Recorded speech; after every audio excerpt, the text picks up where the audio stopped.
Hello and welcome to इकोलिक्स। बहुत सारे बच्चों का ये डाउट था कि सर हम टेस्ट सीरीज को अप्रोच कैसे करें। तो इस वीडियो में मैं आपको ये सारे आंसर देने वाला हूं कि टेस्ट सीरीज लिखने से पहले क्या करना है, टेस्ट के ड्यूरिंग क्या करना है, मतलब टेस्ट के टाइम, टेस्ट के बाद क्या करना है, और लास्ट में मैं कुछ आपको बोनस टिप्स शेयर करूंगा जो आपको बिल्कुल लगेगा कि हाँ भाई इसके करने के बाद टेस्ट मेरे अच्छे जाएंगे। तो बहुत सारे स्टूडेंट्स हैं जो इकोनॉमिक्स ऑप्शन की कॉलेज की टेस्ट सीरीज में एनरोल्ड है, बट वो स्ट्रगल करते हैं कि हम सर टेस्ट के पहले क्या तैयारी करें, टेस्ट लिखते टाइम सर टाइम पे कंप्लीट नहीं हो पाता है, टेस्ट के बाद समझ नहीं आता सर ये एनालिसिस कैसे करना है, मॉडल आंसर पढ़ के लगता है ये सब तो हमें आता था पर हम वो लिख नहीं पाए। तो ये सारी चीज़ों को आज हम इसमें क्लियर करेंगे। उसके अलावा हर संडे मैं 4 आवर्स इकोनॉमिक्स ऑप्शनल का एक लाइव वेबिनार करता हूँ। उस वेबिनार में आप आके अच्छे से डिटेल में समझ सकते हैं। ये एक शॉर्ट वीडियो है टू अंडरस्टैंड थिंग्स, बट उस 4 आवर्स में मैं आपको A to Z economics option समझाता हूँ। उसका लिंक डिस्क्रिप्शन में दिया हुआ है। एक और बोनस PDF जो इस वीडियो को पूरा देखेगा उसके लिए बोनस PDF मैंने आपको लिंक दिया हुआ है डिस्क्रिप्शन में, जो आपको इकोनॉमिक्स ऑप्शनल की स्ट्रैटेजी का कोर्स करेक्शन बताएगा। उससे आपको A to Z पता चलेगा इकोनॉमिक्स ऑप्शनल में करना क्या है, सोर्सेस कौन से रेफर करने होते हैं, कौन से चैप्टर्स पढ़ने होते हैं, कौन सी HL हो जाएगी, कौन कौन से बुक के चैप्टर इंपॉर्टेंट हैं, कैसे हमको टेस्ट सीरीज में देखना है, कैसे आंसर राइटिंग करना है, ऐसे बहुत सारी चीज़ें। पर वो पासवर्ड लॉक्ड है, तो इस वीडियो के बीच में कहीं ना कहीं उसका पासवर्ड मैं आपको देता हूँ। तो ये वीडियो आपको पूरा देखना है, ठीक है। तो हम शुरू करते हैं। Make most of your test series, this is the target of this video.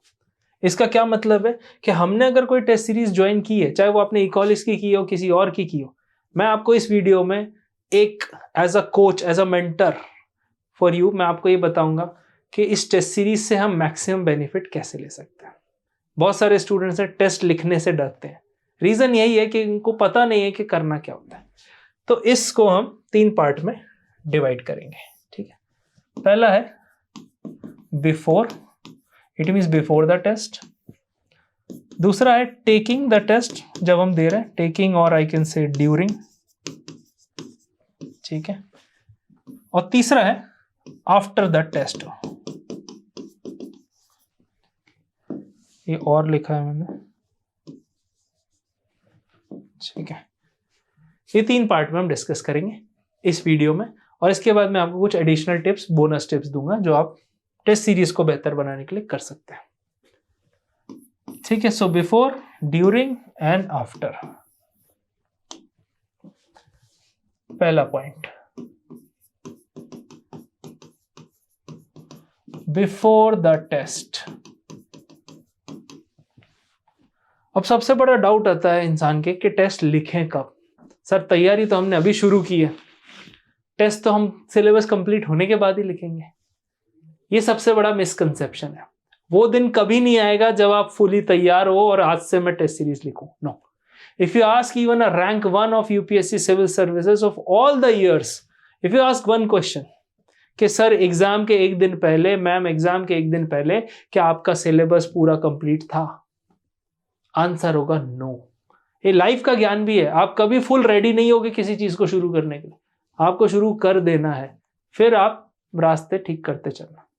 It's like same, Delhi से मुंबई हम जा रहे हैं, हम निकल पड़ते हैं, रात में निकले हैं तो एक हेडलाइट की जो कि विजिबिलिटी 20 मीटर 25 मीटर होती है, उसके भरोसे हम निकल पड़ते हैं और रास्ता अपना नेविगेट करते पहुंच जाते हैं। तो पहला point, coverage of syllabus is not mandatory, ठीक है। क्या मतलब है इसका कि सिलेबस कंप्लीट होना पूरा जरूरी नहीं है। तो हम क्या करेंगे, हम पार्ट कंप्लीट करेंगे, उस पे आंसर लिखेंगे। इकोनॉमिक्स ऑप्शन की लाइव क्लासेस में, इकोलिक्स में हम वीकली टेस्ट करवाते हैं। आपने जो भी मंडे टू फ्राइडे सैटरडे पढ़ा उसको आप संडे को लिखो। अगले संडे से पहले उसकी कॉपी आपको इवैल्यूएट होके मिल जाती है विथ मॉडल आंसर्स, जिससे कि आप अपने नेक्स्ट टेस्ट में उसको करेक्ट कर सको कि ये मैंने मिस्टेक्स की थी। As simple as that. तो coverage of syllabus is not mandatory. आपने एक वीक पढ़ा, आप उस संडे आंसर लिखो ही लिखो। रीजन है वेरी सिंपल। बहुत सारे लोग इंडिया में क्रिकेट देखते हैं, सिंपल है। जैसे आर्मी में भी हम बोलते हैं train hard so that the real fight will be easy.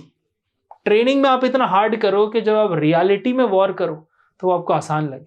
Cricket में भी ऐसे ही होता है, इंसान प्रैक्टिस बहुत करता है, मैच में कम बॉलें खेलता है, पूरा सेम माहौल प्रैक्टिस में रहता है वैसा ही मैच में रहता है। तो this is another like a sports match for you. ठीक है, आप क्रिकेट देखते हो, फुटबॉल देखते हो, कुछ भी। तो हमको क्या करना है, पार्ट्स में सिलेबस रखना है और वो पार्ट्स सिलेबस के डिवाइड करते हुए हमको उसके लिए आंसर लिखना है। सिंपल। माइक्रो कंप्लीट किया, माइक्रो का एक टॉपिक किया, कंज्यूमर थ्योरी, उस पर आंसर लिख लिया, प्रीवियस ईयर क्वेश्चन से लेके उसके। ऑब्वियसली अगर आप एनरोल करेंगे हमारे टेस्ट सीरीज या कोर्स में तो आपको उसमें PYQ सॉल्व भी मिलते हैं, तो वो आपकी जो मेहनत है ढूंढने की वो बच जाती है। ठीक है। Then before the test revision. अब बहुत सारे बच्चे बोलते हैं सर रात का पढ़ा हुआ तो अगले दिन याद नहीं रहता। तो मैं आपसे यही कहूंगा कि वो इसीलिए याद नहीं रहता क्योंकि हम पहली बार पढ़ रहे होते हैं। हम 2 बार पढ़ेंगे, 3 बार पढ़ेंगे, हमको याद हो जाएगा। तो जब भी आप कोई भी टेस्ट देने जाओ टेस्ट सीरीज का, चाहे वो सब्जेक्टिव टेस्ट हो, सेक्शनल टेस्ट हो या फुल टेस्ट हो, उसके पहले एक बार गो थ्रू जरूर कर लो। क्योंकि जब हम लिखने बैठते हैं तो हमारा दिमाग 50% एफिशिएंसी पे काम करता है और उस समय हमको वही चीज याद आती है जो हमारे माइंड में अच्छे से स्टोर की गई है, बार बार हमने देखी गई है, इसीलिए वो चीज हमको याद आती है। तो रिवीजन इज द की। ठीक है। थर्ड पॉइंट मैं आपको पहले ही बता चुका हूं, part of syllabus. So it should not be one day I will write the answers. No, it should be day 1. You should start so that आज गलती करोगे तो करेक्शन करने का टाइम मिलेगा। नहीं तो गलती 1-2 साल बाद करोगे, 6 महीने बाद करोगे, 3 महीने बाद करोगे तो टाइम नहीं मिलेगा। सिंपल।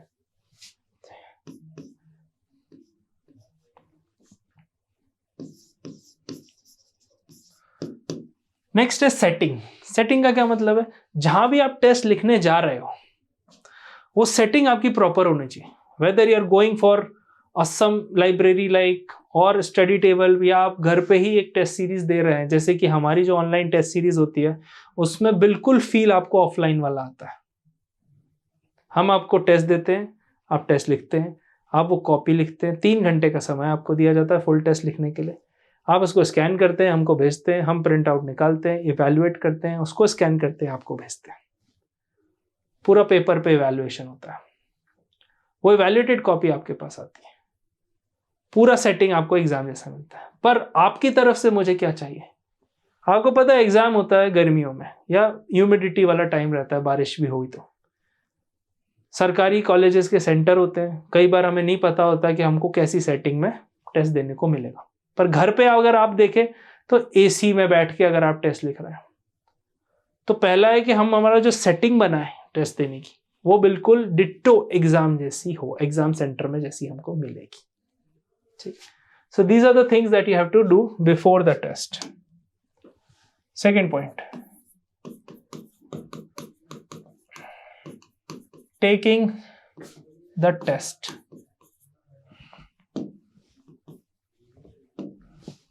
राइटिंग थोड़ी खराब है इसलिए मैं कैप्स में लिख रहा हूं। टेकिंग द टेस्ट, जब हम टेस्ट देंगे तो क्या करेंगे, पहला सवाल, रीड क्वेश्चन केयरफुली। अब स्टूडेंट क्या करते हैं, क्वेश्चन देखा, लिखना शुरू। मैं मानता हूं आपके पास एक क्वेश्चन लिखने का कम टाइम है, बट जितना भी टाइम है 100% टाइम है, मैं आपसे कहूंगा 10 to 15% आप सिर्फ रीड करने में लगाओ। If you just directly after reading the question jump on to writing the answer, आप फंस जाओगे, आपका फ्लो नहीं बनेगा। इसलिए कहते हैं ना न्यूज़पेपर रीडिंग इंपॉर्टेंट है। क्यों? क्योंकि न्यूज़पेपर के जो एडिटोरियल पेज होते हैं, जो ओपिनियन पेज होते हैं, उसमें एक फ्लो बनता है। जब हम वो फ्लो को regular on a daily basis पढ़ते हैं तो हमारे दिमाग में भी थॉट प्रोसेस का एक फ्लो बन जाता है। क्योंकि जब थॉट प्रोसेस हमारे पास आते हैं, जब भी आप बैठोगे थॉट जो आएंगे, थॉट्स हैफेजार्ड आते हैं, हर जगह से आते हैं, हमको उनको ऑर्गेनाइज वे में लिखना पड़ता है। जैसे अभी मैं आपको पढ़ा रहा हूँ, मुझे भी थॉट्स हर जगह से आ रहे हैं, ये भी बता दूं बच्चों को, वो भी बता दूं, तीसरी चीज भी बता दूं, बट अगर मैं सारी चीज एक साथ आपको बता दूंगा तो मैं भी कंफ्यूज, आप भी कंफ्यूज। सिंपल है, थॉट्स हैफेजार्ड आएंगे, आपका काम है उसको फिल्टर करना। तो इसीलिए ये सबसे ज्यादा इंपॉर्टेंट है कि पहले आप क्वेश्चन को पढ़ें अच्छे से, उसके बाद ही लिखना शुरू करें, सीधा जंप ना करें लिखने पे, नहीं तो आधे क्वेश्चन के बाद आपके पास पॉइंट्स खत्म हो जाएंगे और फ्लो भी बिगड़ जाएगा। सेकेंड है time. Time is very vital. UPSC का एग्जाम हर आदमी निकाल सकता है, अगर उन्हें एक पेपर लिखने के 3 घंटे की जगह 6 घंटे मिलने लगे तो सब कर सकते हैं 6 आवर्स में। टास्क क्या है? इतना काम इतने समय में, सिंपल। ठीक है, 100 मीटर की रेस हर आदमी दौड़ सकता है, टाइम दे दो, टाइम का खेल है, जो कम समय में दौड़ेगा वो जीतेगा। तो सिंपल है, यहां टाइम का खेल है। एक आंसर आप 20 मिनट में लिखोगे, पेपर कंप्लीट नहीं हो पाए। उस आंसर को अच्छा बनाने में लगोगे, पेपर कंप्लीट नहीं हो पाए। आधे नंबर का पेपर छोड़ के आओगे, आधे आपने बहुत अच्छे भी लिखे तो भी 250 में से 125 का तो आप लिख के ही आए हो, कितने ही आ जाएंगे। तो सबसे बड़ी चीज है, आप 10-20% तक मार्जिन रख सकते हैं क्वेश्चन छोड़ने का, पर वो भी इंप्रेशन अच्छा नहीं देता है, क्योंकि आपको पहले से ही गेम के रूल्स बताए गए हैं कि इतने क्वेश्चन है, इतने टाइम है, आप मैनेज करो। आपका मैनेजमेंट चेक होता है इसमें। तो टाइम, घर पे अगर आप टेस्ट लिख रहे हैं तो स्टॉप वॉच जरूर लगाएं, बिना स्टॉप वॉच के ना लिखें। नेक्स्ट है पेपर कंप्लीशन। पेपर कंप्लीशन, अभी मैंने आपको समझाया, पेपर एक टास्क है, यूपीएससी ने आपको दिया है, उसको कंप्लीट करना आपकी रिस्पॉन्सिबिलिटी है। That will leave a good impression on the examiner कि भाई इस बंदे या बंदी को टाइम मैनेज करना आता है, कि इतने समय में मुझे ये टास्क करना है, सिंपल।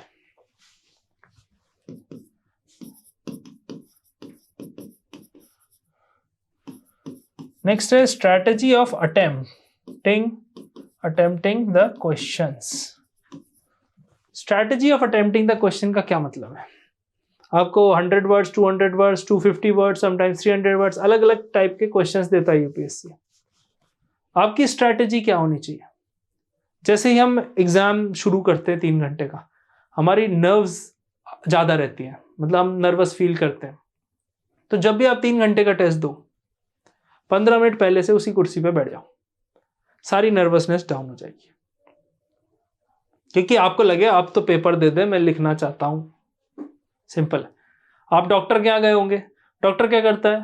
प्रिस्क्रिप्शन लिखता रहेगा, बोले जाओ बर्थ पे लेट जाओ, 10 मिनट आपको लिटा के रखेगा, इंजेक्शन लगना हो, कुछ भी हो छोटा सा, उससे क्या होता है कि नर्वसनेस डाउन हो जाती है। फिर आप सोचते हैं डॉक्टर आया नहीं अभी तक, आ जाए, जल्दी करे जाए हम। सेम लॉजिक आप अपना एग्जामिनेशन सेंटर में, क्या 15 मिनट पहले जाके बैठ जाओ। इवन मॉक टेस्ट दे रहे हो, 15 मिनट पहले से बैठ जाओ, फिर पेपर आ जाएगा। ठीक है, अब पेपर मिलते क्या है? स्ट्रैटेजी, कौन सा क्वेश्चन पहले करना है, क्योंकि आपको वो क्वेश्चन कम आंसर बुकलेट मिलती है। क्वेश्चन कम आंसर बुकलेट का मतलब क्या है? क्वेश्चन है, उसी के नीचे स्पेस दिया होगा आंसर लिखने का। इसका मतलब आप कोई सा भी क्वेश्चन कभी भी अटेम्प्ट कर सकते हो। पर जैसे आप एग्जाम शुरू करते हो, as per my experience with the toppers, with the selected candidates, सबसे बड़ी चीज ये है कि आप शुरू में आपको थॉट्स बहुत ज्यादा नहीं आते हैं। तो जैसे ही एग्जाम शुरू होता है, मैं आपसे ये रिक्वेस्ट है, ये आप अपने हिसाब से चेंज भी कर सकते हैं, कस्टमाइज भी कर सकते हैं, पर छोटे नंबर या कम नंबर वाले क्वेश्चंस को पहले अटेम्प्ट करें, कम वर्ड्स। वो थोड़े फैक्चुअल होते हैं, जिसमें आपको सिर्फ फैक्ट पॉइंट लिखना है बुलेट्स में। और जब आपका दिमाग खुल जाता है 40 मिनट 45 मिनट लिखने के बाद, तब आप बड़े आंसर्स पे जंप करें। तो ऐसी कुछ स्ट्रैटेजी है जो टेकिंग द टेस्ट के काम आती हैं। थर्ड है after the test.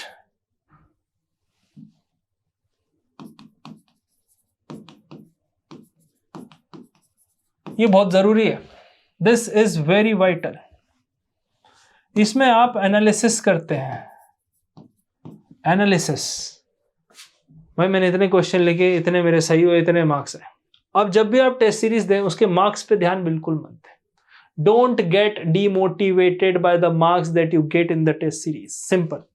Test series होती है फीडबैक के लिए। हमने इंट्रो सही लिखा कि नहीं लिखा, हमारा आंसर सही है कि नहीं, हमारी अप्रोच सही है कि नहीं, हमारा फ्लो सही है कि नहीं, हमारे में इनफ कंटेंट है कि नहीं, कीवर्ड है कि नहीं, एग्जांपल्स है कि नहीं, ग्राफ है कि नहीं, ये सारी चीजें हमको ध्यान रखनी होती है। तो इसीलिए आपके लिए सबसे ज्यादा इंपॉर्टेंट क्या है? एनालिसिस। अगर आपने टेस्ट लिख दिया और अगले टेस्ट की तैयारी शुरू कर दी, नो। एनालिसिस में आप एटलीस्ट 2 से 3 घंटा दीजिए, जितना टाइम आपने टेस्ट लिखने में दिया है उतना ही टाइम और कई बार उससे भी ज्यादा लग जाता है एनालिसिस करने में। एनालिसिस या डायग्नोसिस आप उसको कुछ भी बोल सकते हैं, ठीक है। सेकंड है, जो आंसर आपको नहीं बने उनको आप रीराइट कीजिए कि मैं इसको अब लिख के दे सकता हूं विदाउट एनी टाइम लिमिट और स्टॉप वॉच, तो प्रेशर कम रहेगा, आपको कंटेंट ज्यादा आएगा। तो इस तरह से ये आपका सेकंड रिवीजन हो रहा है पढ़ने के बाद। क्योंकि पहला था क्या, पैसिव लर्निंग थी। पैसिव लर्निंग क्या होती है, जो अभी आप लोग कर रहे हैं, मेरा वीडियो देख रहे हैं, घर पे बैठ के सुन रहे हैं, ये पैसिव लर्निंग है। एक्टिव लर्निंग क्या होती है, जो हम लाइव क्लासेस में करते हैं कि हाँ भाई ये क्वेश्चन दिया है लिखो, 9 मिनट्स का टाइमर चल रहा है, 7 मिनट्स का टाइमर चल रहा है, लिखो फटाफट, जैसे ही लिखा स्कैन करो भेजो, फिर मैं लाइव आपके सामने इवैल्यूएट करता हूं कॉपीज। तो ये सारी चीजें बहुत इंपॉर्टेंट है, एक्टिव लर्निंग। तो टेस्ट सीरीज क्या है, एक्टिव लर्निंग है। बाकी आप जो सेल्फ स्टडी करते हैं वो पैसिव लर्निंग है, वहां आपसे कोई पूछता ही नहीं है पढ़ते ही। पर टेस्ट सीरीज में जब आप दूसरे एंगल से सोच के लिखते हैं तब आपको रियलाइज होता है हमें कितना आता है, how much I can reproduce in the exam, ठीक है। सो रीराइट, उसको लिखना है। थर्ड, आपकी कॉपी मेंटर से डिस्कस करो कि सर मैम मैंने ये लिखा, आपको क्या लगता है कि ऐसा ही होना चाहिए, what do you think about it, simple. तो सबसे ज्यादा वाइटल क्या है, आपका feedback. Okay, so next is feedback. Marks से डिमोटिवेट नहीं होना है, फीडबैक लेना है, फीडबैक पे ध्यान देना है। मार्क्स तो कितने ही दिए होंगे यार, यूपीएससी को जितने देने उतने ही देगा, तो फाइनल मार्क्स ही देखेंगे हम। टेस्ट सीरीज के मार्क्स से डजंट मैटर, 10-20 ऊपर नीचे चलता है। हमको कुछ लिखते नहीं बन रहा है, दैट्स अ डिफरेंट सिनेरियो, तब हमको फोकस करना है सिलेबस कवरेज पे। पर जब हम at least 25% of the paper attempt कर पा रहे हैं तो हमें वो टेस्ट लिखना चाहिए, डोंट स्किप, सिंपल, ठीक है। Then model answers. Model answers, अभी इकोलिक्स टेस्ट सीरीज में आपको मॉडल आंसर्स भी मिलता है। वो मॉडल आंसर्स आप देखो कि मॉडल आंसर में क्या था और आपके आंसर में क्या था। एक चीज ध्यान रखना my dear students, model answer जैसा आंसर आप नहीं लिख सकते, क्योंकि मॉडल आंसर बनाते हैं एक्सपर्ट, और जो आप आंसर लिखते हो वो एक टेस्ट सीरीज, टेस्ट लिखते टाइप के माहौल में लिखते हो, तो जो अमाउंट ऑफ प्रेशर, टाइम और वो सब रहता है वो अलग रहता है। पर जो मॉडल आंसर में कंटेंट मेंशन्ड है उस पर ध्यान देना कि भाई मॉडल आंसर में 5 पॉइंट थे, मैंने 3 ही लिख पाए, ये 2 पॉइंट और मेरे में ऐड हो सकते हैं। जहां आपने नोट्स बनाए हुए हैं उन नोट्स में हमने ये लिख लिया, एग्जैक्ट क्लियर कट हो गया, ठीक है। As simple as that. समझ में आया, कमेंट करो, यस गॉट इट सर, ठीक है। So model answers are very important, but model answer जैसा आंसर आप कॉपी करने की कोशिश मत करो। मैं मॉडल आंसर में बच्चों को यही बोलता हूं, ये मॉडल आंसर है, आपकी ओरिजिनलिटी किल नहीं करना है, ये सिर्फ आपको पॉइंट्स बता रहा है, ठीक है। नेक्स्ट है बोनस, जो मैंने आपको शुरू में बोला था कि आई विल गिव यू बोनस और some additional points.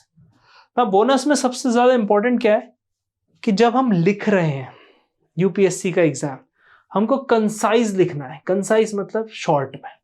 Reason simple है, जब आप जॉब में जाएंगे तो आपसे आपका सीनियर 1 पेज का एक्सप्लेनेशन मांगेगा, आपने वो एक्सप्लेनेशन दिया, आपका सीनियर उनके सीनियर को आधे पेज में वो चीज बताएगा, फिर उनका सीनियर 3-4 लाइन में कैबिनेट सेक्रेटरी को बताएगा, और कैबिनेट सेक्रेटरी 1 लाइन में प्राइम मिनिस्टर को बताएगा, सिंपल। तो इसीलिए वो आपकी हैबिट डालते हैं कि आप कम शब्दों में ज्यादा से ज्यादा चीजें डिलीवर कर सको, ठीक है। सो bonus is number 1 is concise writing. Concise writing is very vital, तो मैं यहां लिख देता हूं,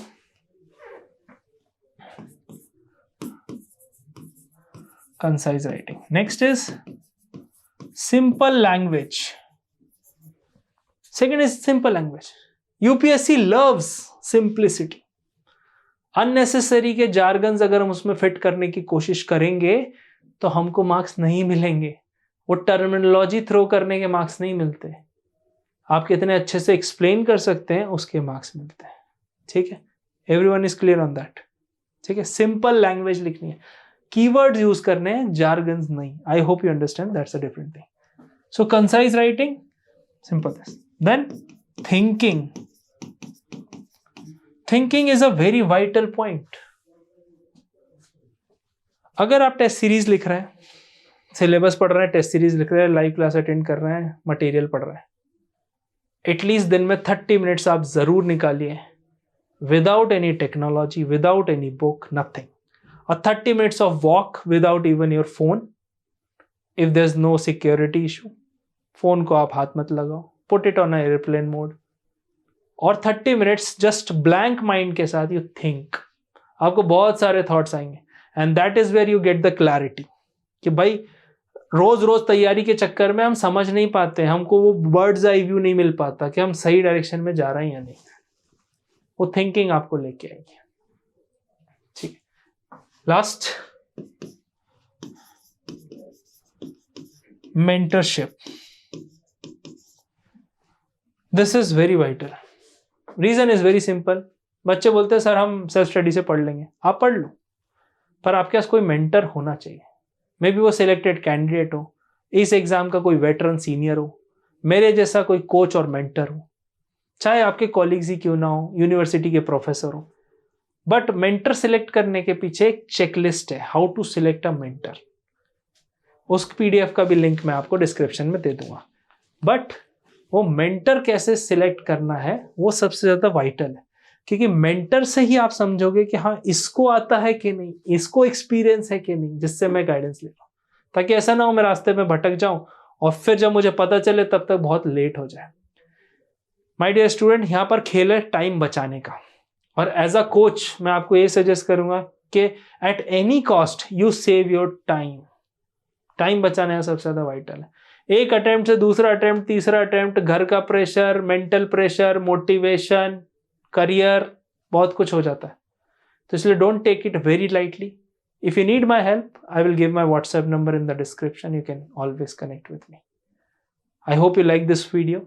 बड़ी मेहनत लगी इस वीडियो को बनाने में, so give a thumbs up and subscribe to Ecoholics for more content on economics optional, Indian economic service, RBI exam.